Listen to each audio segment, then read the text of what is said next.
Hello students, welcome to our channel Manavan Asiriyar. இந்த இடம் நம்ம என்னோட பார்க்க போகிறோம்னு பார்த்தீங்கன்னா 11ஆம் வகுப்பு பொதுத் தேர்வு ஏப்ரல் 2024 பொதுத் தேர்வில் தோல்வி அடைந்தவர்கள் ஆல் பாஸ் கல்வித்துறை அப்படிங்கிற மாதிரி ஒரு அப்டேட் வந்திருக்கு. ஸோ என்ன அப்டேட் அப்படின்னு வந்து பார்த்தீங்கன்னா, இப்போ 11th வந்து பார்த்தீங்கன்னா ஒரு சப்ஜெக்ட் 2 சப்ஜெக்ட் 3 சப்ஜெக்ட் மாதிரி ஃபெயில் ஆகிருப்பாங்க. ஸோ அவங்க அகெயின் வந்து பார்த்தீங்கன்னா சப்ளிமெண்ட்ரி எக்ஸாமினேஷன் எழுதி ஆல் பாஸ் பண்ணிக்கலாம். கொஷின் பேப்பர் பொறுத்த வரைக்கும் பார்த்தீங்கன்னா ரொம்ப ஈஸியாக தான் வந்து கொஷின் பேப்பர் வந்து எல்லாமே இருக்கும் அப்படிங்கிற மாதிரி பள்ளி கல்வித்துறை வட்டாரங்கள் சொல்லியிருக்காங்க. ஏன்னா இந்த டைம் வந்து பார்த்தீங்கன்னா 11th வந்து ஃபெயில் ஆன ஸ்டூடெண்ட்ஸ் வந்து பார்த்தீங்கன்னா 11th பாஸ் பண்ணாலும் ஃபெயில் ஆனாலும் 12th வந்து படிக்கலாம். ஆனால் வந்து பார்த்தீங்கன்னா அடுத்த வருஷம் பப்ளிக் எக்ஸாமினேஷன் 2025 நடக்கும்போது 11th 12th சேர்த்து வச்சு எழுதுற மாதிரி இருக்கும். அதனால் முடிஞ்ச வரைக்கும் ஸ்கூல் ஸ்டூடெண்ட்ஸ் வந்து பார்த்தீங்கன்னா இப்போயே 11th ஃபெயில் ஆன ஸ்டூடெண்ட்ஸ் எல்லாமே வந்து பார்த்தீங்கன்னா சப்ளிமெண்ட்ரி எக்ஸாமினேஷன் எழுதி ஆல் பாஸ் பண்ணிக்குவாங்க அப்படின்னு சொல்லியிருக்காங்க. ஸோ கொஷின்ஸ் எல்லாமே வந்து பார்த்தீங்கன்னா புக் பேக்கில் இருந்தால் எல்லாமே எடுப்பாங்க. கொஷின் பொறுத்த வரைக்கும் ரொம்ப ஈஸியாக தான் இருக்கும். அதனால் 11th ஸ்டாண்டர்ட் ஸ்டூடெண்ட்ஸ் இப்போயே வந்து பார்த்தீங்கன்னா உங்களுடைய சப்ளிமெண்ட்ரி எக்ஸாமினேஷன் எழுதி ஆல் கிளியர் பண்ணிக்கோங்க. ஏன்னா 12th படிக்கிறதுக்கு வந்து பார்த்தீங்கன்னா உங்களுக்கு பேர்டனாக இருக்காது அப்படின்னு சொல்லியிருக்காங்க. கல்வித்துறையும் வந்து பார்த்தீங்கன்னா அதை இன்ஸ்ட்ரக்ஷன் கொடுத்துருக்காங்க. ஸோ அதன் அடிப்படையில் ஊடக தளங்களில் வெளியான தகவல்.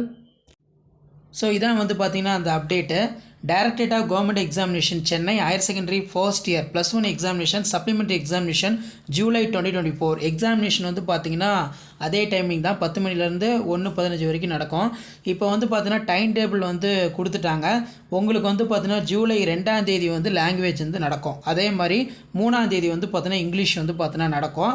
என்னடா இது லீவே இல்லாமல் கண்டினியூவாக எக்ஸாமினேஷன் வருது அப்படின்னு கேட்டிங்கன்னா, கண்டிப்பாக வந்து பார்த்தீங்கன்னா கொஸ்டின் ரொம்ப ஈஸியாக தான் எடுப்பாங்க. அதனால் கண்டினியூவாக தான் வந்து பார்த்தீங்கன்னா உங்களுக்கு எக்ஸாமினேஷன் வந்து இருக்கும். அந்த அளவுக்கு கொஸ்டின் பேப்பர் வந்து பார்த்தீங்கன்னா டஃப்பாகவும் இருக்காது. அதே மாதிரி 4ஆம் தேதியே வந்து பார்த்தீங்கன்னா ஃபிசிக்ஸ் எக்கனாமிக்ஸ், அதே மாதிரி வந்து பார்த்தீங்கன்னா 5ஆம் தேதியே வந்து பார்த்தீங்கன்னா என்னென்ன எக்ஸாம் கொடுத்துருக்காங்கன்னு பாருங்கள். Communicative English, ethics and Indian, computer application, computer science. 6ஆம் தேதி வந்து பார்த்தீங்கன்னா biology, botany, history, business, mathematics, statics. இதில் பார்த்தீங்கன்னா ஒரு நாள் மட்டும் வந்து பார்த்தீங்கன்னா லீவு கொடுக்குறாங்க. ஏன்னா மேக்ஸ் பொறுத்த வரைக்கும் பார்த்தீங்கன்னா ஈஸியாக கேட்டாலும் கஷ்டமாக கேட்டாலும் மேக்ஸ் ஒர்க் அவுட் பண்ணி பார்க்கறதுக்கு எப்படியும் 1 டே வந்து பார்த்தீங்கன்னா தேவைப்படும். அதனால் மேக்ஸுக்கு மட்டும் பார்த்தீங்கன்னா லீவு வந்து 1 டே கொடுத்துருக்காங்க. 8ஆம் தேதி மேக்ஸு, ஜுவாலஜி, காமர்ஸ், மைக்ரோபயாலஜி. அடுத்து 9ஆம் தேதி வந்து பார்த்தீங்கன்னா கெமிஸ்ட்ரி எக்ஸாமினேஷன் வந்து நடக்கும் அப்படின்னு சொல்லியிருக்காங்க.